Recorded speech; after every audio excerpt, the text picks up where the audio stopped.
Bandana Blake, back again, more content for your head top. Today, we are reacting. I'm going to give you a Blake take on Killer Mike's appearance on Real Time with Bill Maher. Now, for those of you who ain't familiar, somehow, some way, with Killer Mike, he is a legendary Atlanta rapper who is shown over the last few years that he's not just a rapper, but he's a brilliant mind, and he's become a strong figure in the black community as far as politics goes and just social commentary. And his opinions have become very, very important. And his voice has become very important in the black community. So, using his platform, he was on Bill Maher's show, and Bill Maher tried to see if he was going to endorse Trump or Biden. And here's what he had to say. And I want to check this out because I think with the election coming up, we're going to see a lot more of this. And this is fascinating to me, and this is really interesting. So let's check this out and see what he had to say. What are your feelings on the election coming up? I mean, Biden and Trump. Are you as depressed about that as most people as a choice? My feeling is pick your policy, not your person. Find out. This is not the Dallas Cowboys versus your favorite team. This is the policies that will affect our generations for the next 20, 30, 40 years to come.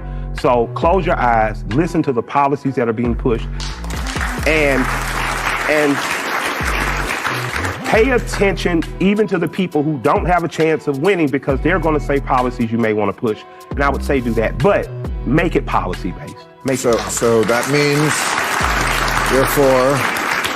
That means I'm for black people and happy Black History Month. But you're not saying one candidate over the other? Hey man, my nigga, you ain't gonna get me in no trouble tonight. Hey,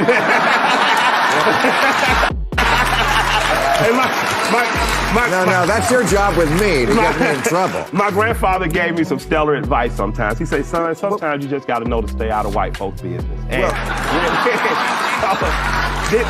this time, I'm gonna keep my mouth closed. I still like the policy that the old man had that I was supporting.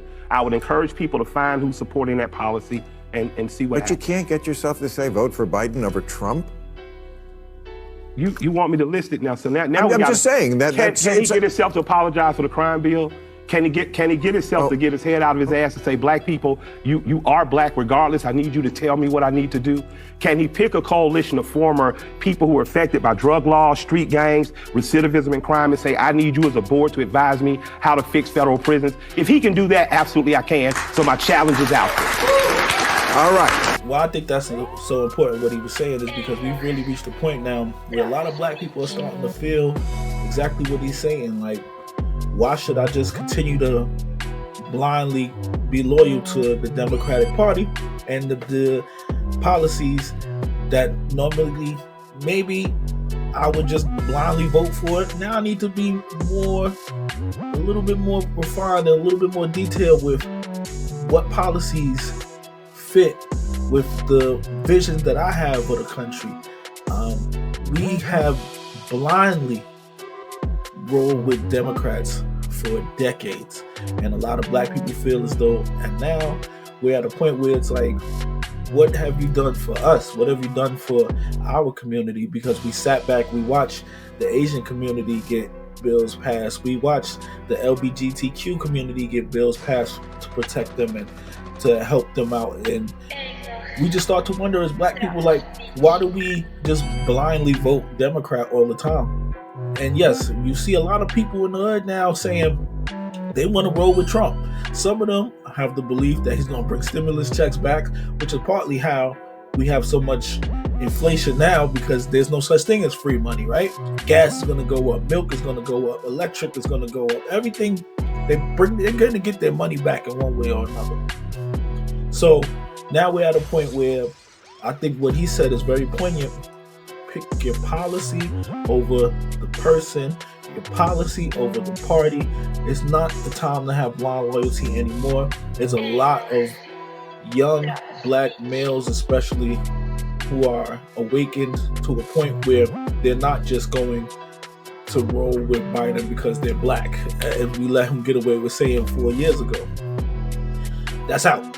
we at a place now where we may even just hold our vote and just sit back and let it play out how it play out, because nobody's speaking to us. Nobody's coming to us saying, we want your vote. What do we do to get your vote? What do we do to show you that we value your vote? So the lane is there. The lane is there because a lot of people are frustrated with the state of the country. A lot of people are frustrated, especially if you talk to New Yorkers, about the immigration situation and how these migrants are coming over here, and they're doing programs for them to get them $53 million in prepaid debit cards and all of this. And it's like, Black Americans are saying, but what about us? Like, we're not looking for a handout, but we're looking for policies, and we're looking for things that are going to mold our children's future and put things in the right course for the country. The country's in a bad space right now. It's very divided. It's very nobody's coming to the middle to try to meet up with the common man. And just observing that over the last few years, and we went out and put Biden in because of his association with Barack. That's really the main reason why Biden is in office, is because people love Barack so much. They said, what's the next best thing? And that's the biggest problem both parties are facing right now. If you be honest with it, it's like neither party has a superstar coming out that tunnel, right? When Barack came out at the Democratic National Convention, people knew many years ago, like, yo, he's a star. Where's the stars at? Where's the next stars? Kamala had 4 years. She was supposed to come and blossom into that. Nothing. After Trump, who the Republicans got? After Biden, this is why they got to put 80-something-year-old Biden up, because there's no more stars. There's nobody out there that's getting the people excited and galvanizing the people to get out there and go vote and make your voice heard and support our party and support our policies. There's no stars left. We got 2 80-something-year-old men running for office because there is nobody else out there that people even remotely are generally interested in.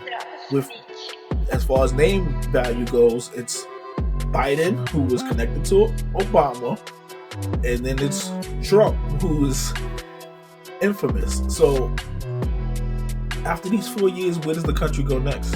Who's the next political star? Who's the next person that's going to galvanize and energize the political parties and the bases and things like that? Man, I could go on and on all day about this. Election season's coming up. This is going to be very interesting to watch. I've heard that the Democrats are trying to get celebrities on board to start endorsing Biden, because this is going to be a tough one. They're trying to get the Taylor Swift and all of that, but who they going to get to show us in the Black community that we should still rock with Biden? Because I think a lot of people in the Black community are turned off and they are disenchanted with the whole process, with the Democratic Party. And hey, if you ask me, when they jerked Bernie Sanders all those years ago, they deserve everything that comes with it, because he was going to be a game changer. Another old man, but to me, I thought he'd have been a game changer. And right now we stuck on the Titanic right now, and it's looking like the shit about to crash. And it's like, who's going to turn this boat around? Who's going to turn the ship around? Who's going to fix all of this? Democrats and Republicans can't even pass bills together. They can't even be civil enough to do certain things like that. Only thing they can do civilly is show up and get the check from the people who putting the money in their pockets. What y'all think, man? You voting Biden? You voting Trump? You abstaining this year? It's food for thought. Y'all do the dishes. Get in the comments. Let me know. Like, comment, subscribe. Please, man, subscribe to my channel, bro. I'm trying to do this YouTube thing for real. Like, I want to, you know what I mean? Try to grow this base. So I need y'all help. I need y'all support. Share the video. Engage, man. I'll jump in the comments. I'll debate with you, whatever you want to do. But we got to grow this community together, because there's too many corny niggas online right now rocking. So we got to switch it up a little bit. Put a little sauce in the game. And that's your boy right here, Bear Dan the Blake.